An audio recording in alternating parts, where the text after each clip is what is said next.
பக்கம் திருப்பிய பெருமை புரூஸ்லியையே சாரும்.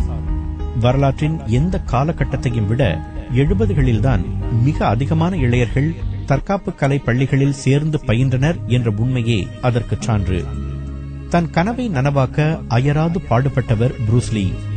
உடல்தான் தனது மூலதனம் என்று நம்பிய அவர் அதை ஒரு கோவிலாகவே வழிபட்டார்.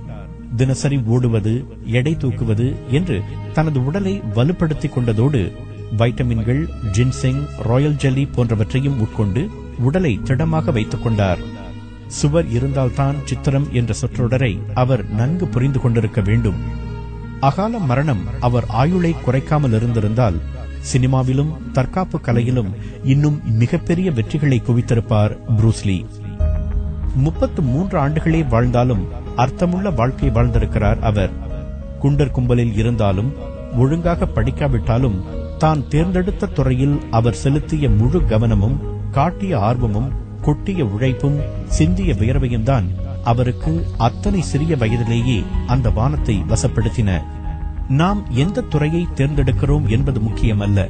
தேர்ந்தெடுத்த பிறகு அந்த துறைக்கு முழு கவனம், ஆர்வம், உழைப்பு, வியர்வை ஆகியவற்றை தருகிறோமா என்பதுதான் முக்கியம். அவ்வாறு தந்தால் எந்த வானம் வசப்படாமல் போகும்?